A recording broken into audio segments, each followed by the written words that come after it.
In a previous video, I explained the situation that got me here to replace a bad alternator in this 2014 Toyota Highlander. All tests were done to confirm this alternator need to be replaced, and a link to that video can be accessed here or from a link in the description. Let's get started. The difficult part of this job was to access two of the alternator mounting bolts. One is located below the alternator pulley right here. This picture shows the threads here, and here is where we will be removing the bolt from.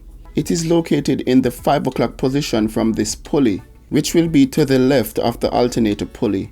The alternator was removed in this picture. And the other bolt connects a bracket to the engine right here. These bolts are hard to find, but I will show you an easy way to do so, and I will suggest the tools needed. Having the right tools for this job is very important. One of the most important tools needed is a serpentine belt tool. A extended wrench or a regular wrench with an extension bar can be used, but the regular wrench with the extension bar can be tricky. I use the regular wrench with an extension bar, but I recommend renting this tool for free at AutoZone for $32. You will get your $32 back after returning the tool. You can also buy your own tool, and if you're interested, I will put a link in the description below. This tool is multi-purpose and is a good tool to have in your toolbox. So these are all the tools needed to do this job. A serpentine belt tool to remove the serpentine belt. This clip removal tool to remove the radiator covering and some wire loom clips. This 3/8 ratchet and a 3/8 torque wrench. A 14mm socket for 2 of the 3 alternator bolts. A 12mm socket for the 3rd alternator bolt. A 10mm socket to remove some wire harnesses and panel covers. 2 socket extensions with similar lengths as these. This 14mm wrench for the tensioner bolt, but you won't need this if you have a serpentine belt toolkit. A 10mm wrench to remove the battery terminal and panel covers. This plumbing wrench to remove the radiator hoses. This magnetic tool reacher, and this particular one has a light for dark spaces. This extension pipe that will be used with this 14mm wrench, but you won't need this along with the 14mm wrench if you have a serpentine belt toolkit. I will be using these power tools to speed up the job, but they are not necessary. Of course, you will need an alternator, and I went with a remanufactured original alternator. If you're doing this job and you haven't changed your serpentine belt for a while, it's a good time to change the serpentine belt. So that will be done as well. You will also need a jack stand, and lug removal tool, which you should already have. Links will be provided in the description. So here's the entire process to do this job. Remove this cover here. Disconnect 2 of the coolant hoses at the top. Remove some clips and bolt here for working space. Move the cooling fan to the side. Remove the serpentine belt. Remove the 2 14mm bolts and 1 12mm bolt holding the alternator in place. Remove the auto access clip that attaches the alternator wire harness to the bracket on the alternator. Transfer the bracket to the new alternator. Install the alternator with the 3 bolts. Install the new serpentine belt. Reinstall the alternator wire connectors. Put the coolant fans back in place. Reinstall the coolant hoses. Refill the radiator with coolant. And yes, you will also need coolant to do this job. I bought the original Toyota coolant here.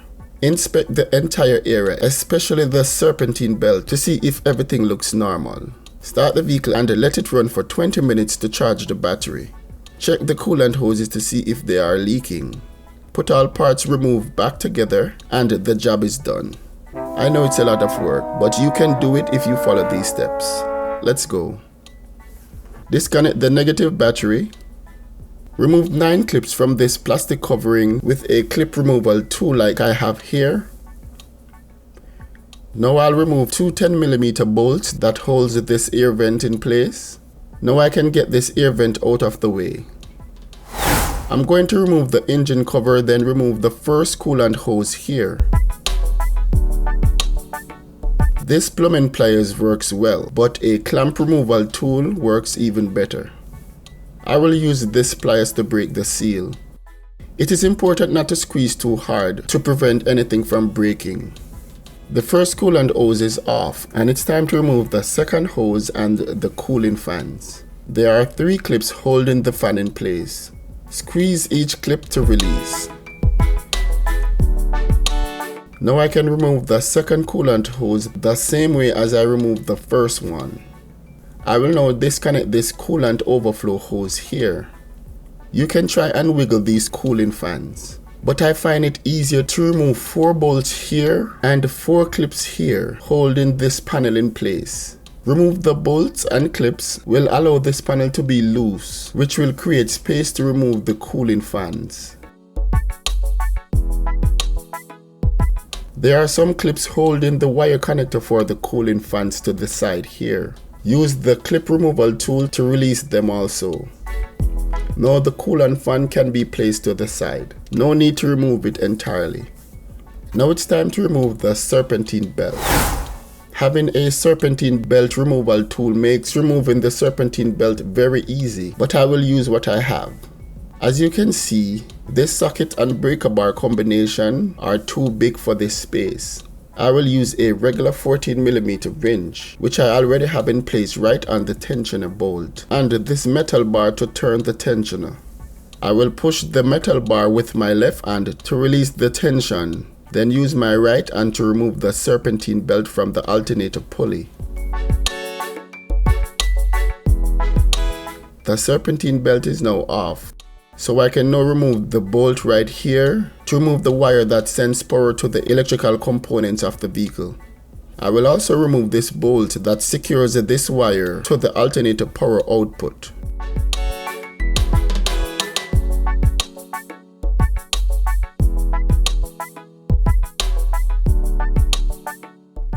I will remove this wire harness out of the way by releasing this clip and disconnecting this sensor. Now I will use the breaker bar to break this 14mm bolt that helps to hold the alternator in place. Then use the battery power Milwaukee ratchet to remove the bolt.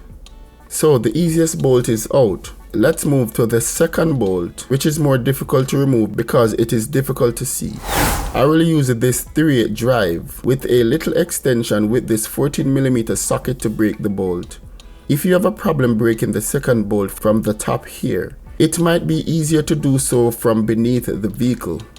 Just remove the wheel and place the wheel beneath the vehicle for stand support if you do not have jack stands for safety. Also remove these 2 10mm bolts to remove this plastic cover. Removing this wheel and plastic cover also need to be done to reinstall the serpentine belt, so you can break the bolt beneath the vehicle here.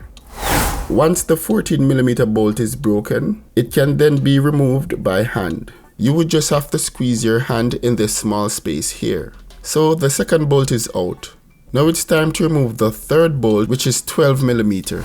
There is a bracket that connects the alternator to the engine by 2 12mm bolts.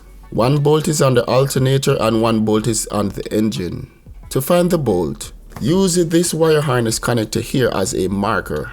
To the right here is a stud and nut for the AC compressor. Directly above this stud and bolt to the back is the hard to find 12mm bolt. You can see it right here. Just reach in with a socket and an extension to remove this. So the 12mm bolt is out, and there is one more problem. The wire harness for the alternator is attached to the bracket by a clip.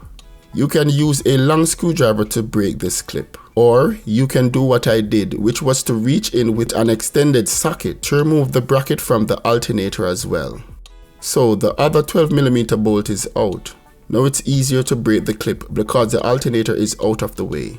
As I said in the previous video, I think oil and degreaser damaged this alternator, and you can see the oil everywhere here. Now I will transfer the bracket to the new alternator and torque to 20 foot-pounds. It is time to wiggle the alternator back in place and use the longest bolt to hold it in place right here.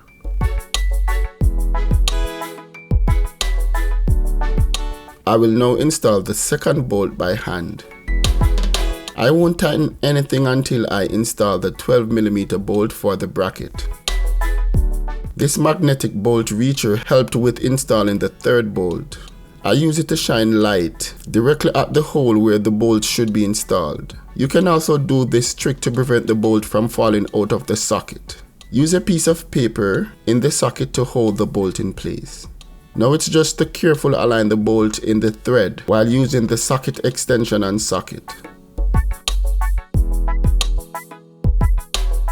The bolt is now in and can now be torqued to 20 foot-pounds.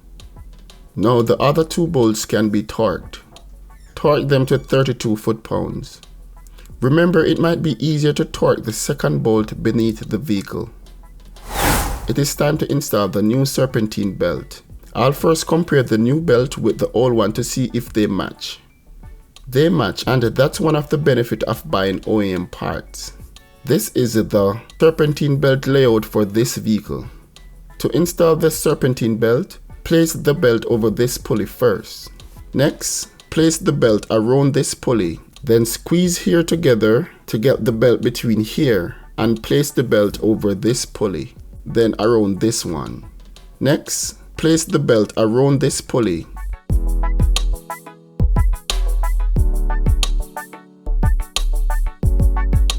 Now use the tensioner tool or regular wrench with a bar like I'm using. Push the tensioner to release the tension, then place the Serpentine belt over the alternator pulley.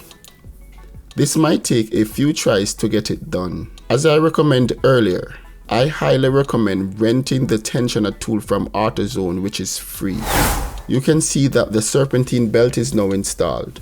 It's time to reconnect the alternator wire harnesses. One push-on connector here and another here to be tightened with a 10mm nut.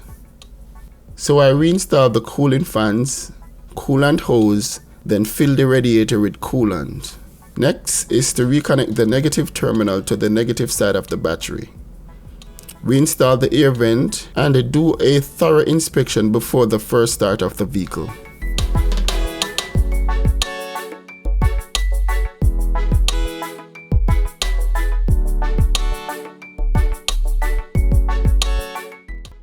Now I can start the vehicle for the first time and you can see the battery light is gone. A quick voltage test is showing 14 volts, which means that the alternator is working and the battery is now charging again. I reinstalled the grill, which was only removed for recording purposes. I also reinstalled the engine cover and the plastic cover for the Serpentine belt service area.